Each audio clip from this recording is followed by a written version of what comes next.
Hi everyone. Um, so I have bought 4 new um, St. Petersburg White Nights colors, watercolors, full pans. Actually, I bought 5, but by mistake again, I don't know how this happens. I already have 2 pans of this color, which is scarlet, red, and I absolutely love this color, so I don't mind having a spare one. It's probably one of my favorite reds of watercolors, but so I'm not going to go ahead and swatch that one as I have featured it many times before. I am going to feature these 4. So I have gone ahead and done some circles over here, and so it's Titan Red, which is this one here, Ruby, Blue Lake, and Payne's Grey. So I have used just a nail polish bottle to line out the circles for the swatches, and I will go ahead and swatch them.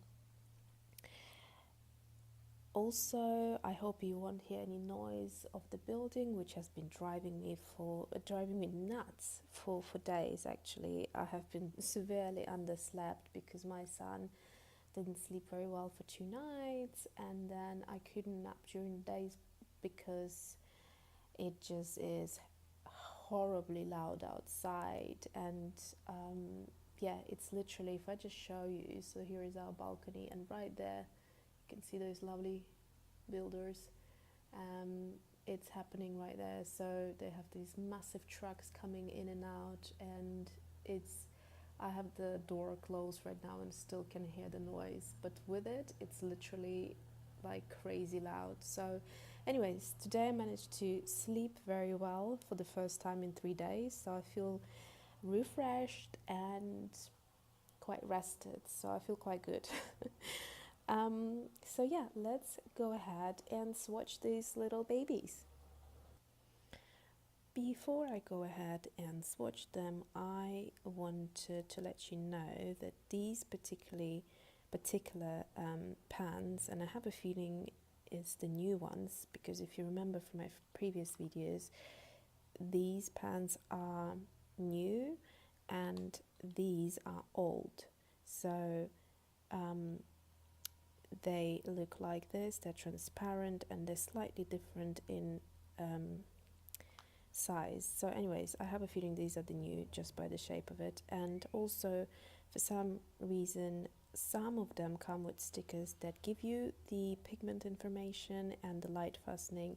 These particular 4 do not have that information at all. None of them have it. So yeah, let's go ahead and do the swatches now, and I will separately look up the light fastening on the St. Petersburg website and let you know.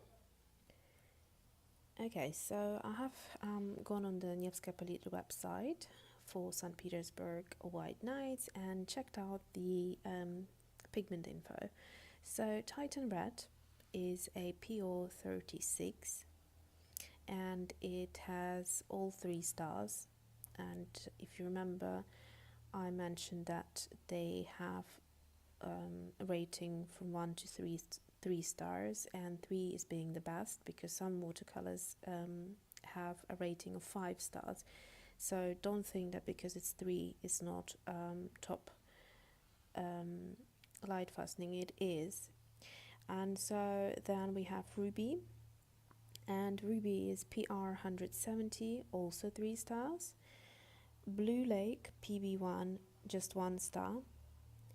And Payne's Grey, sorry, I hope you can see it. Payne's Grey is PBK 7, PB 15, PV 3, and it has 2 stars. So the Blue Lake is not very light fast, so be aware of that when you use it in paintings that you want to display or have sunlight coming onto them.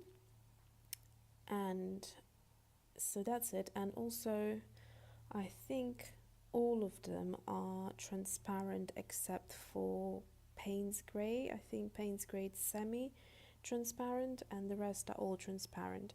Okay, so let's go ahead and start the swatching. I'm going to use a number 8 brush, and let's start with this one, Titan Red. It's supposed to be a very deep orange. So let's go ahead. Very beautiful. Gorgeous. It's like a terracotta kind of very beautiful color. I do apologize again if I cut out the image, just because, like I said, I'm on a holiday and I can't really film with my proper camera, which means that I have to film on my phone, and then while I am editing the videos to the correct format, it cuts off the top and the bottom, so I kind of have to guess where the center is going to be, so that's a little bit annoying. Here we have Ruby.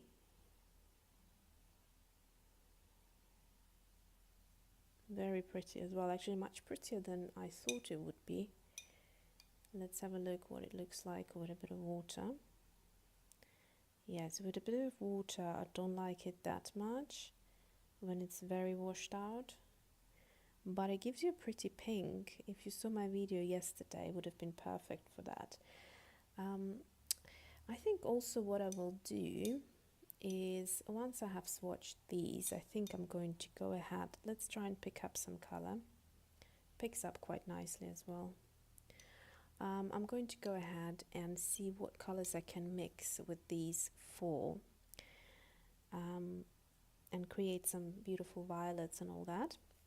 So this is a Blue Lake, so it's supposed to be like a it's supposed to be between a ultramarine and a violet, so it's quite nice actually.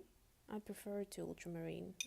I don't know why, but I'm not a huge fan of ultramarine on its own. I just don't use it in the paintings that I do, or the illustrations.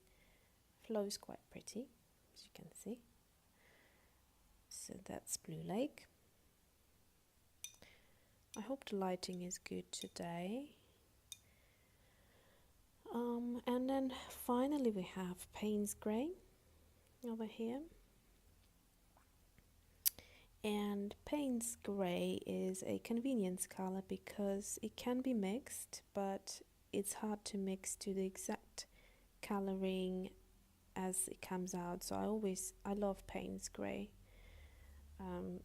It's always great to have it ready for you because it just pulls these beautiful colors. As you can see, it has pigment PV3, so it's a V is for violet.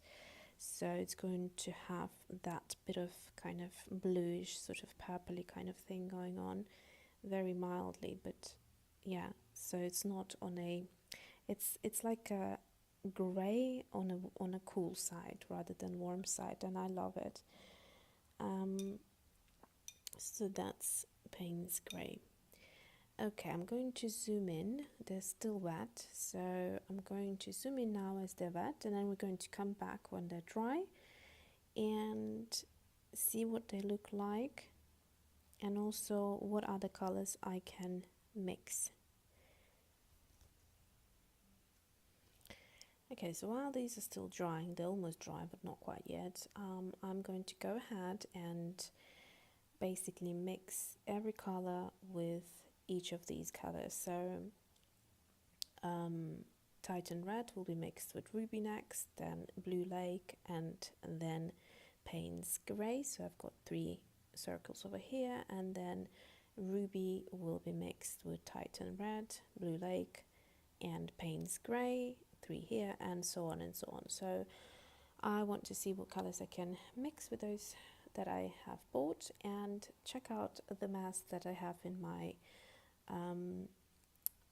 St. Petersburg White Nights pocket palette of 12 colors.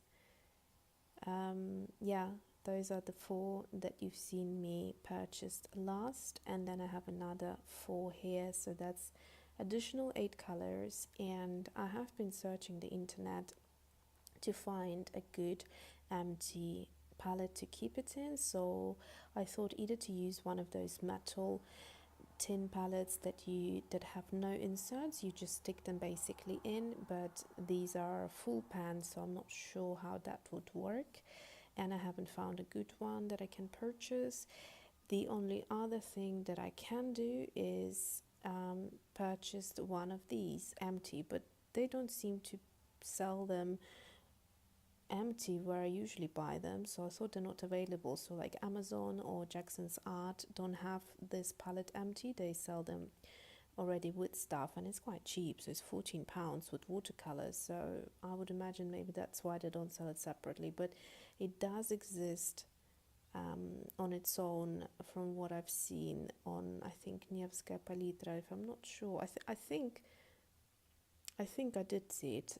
You can purchase it, but like I said, nowhere that I usually purchase it. So I'm thinking of buying the entire palette and just taking the watercolors and keeping them as spares and do it that way. But if you have any suggestions of what to do with, you know, when you want to have an extra little palette to add some of your watercolors, then do let me know. So let's go ahead, and I'm going to use my Daniel Smith metal, well, this is actually Jackson's Art. I purchased this on Jackson's Art, this palette, and I filled it up with, I also bought half pans from that, and I filled it up with my Daniel Smith watercolors. I've done a video on this, so go have a look. But I'm going to use this side here to mix the colors, because like you can see, I have nowhere else left to mix. So I'm going to go ahead and take some of the Titan red, and I'm going to put it into this palette here, and maybe a little bit more, and then I'm going to go and get the ruby over here, not too much because I don't want it to overpower the color. This seems to be about right, and it's a bit watery because this brush is, maybe actually I need to swatch the brushes because I don't like this brush. It for certain things it just doesn't work. It takes way too much water, and it just dilutes the whole thing. I'm not a huge fan of this sort of thing. So you can see it has changed the color slightly, and I don't think I'm getting the color that I want because of too much water, but it basically is a nice color. It's sort of, well, it's between ruby and Titan red, isn't it? So you can see this one is a bit more ruby and this one has warmth to it. So let me just go ahead and change the brush.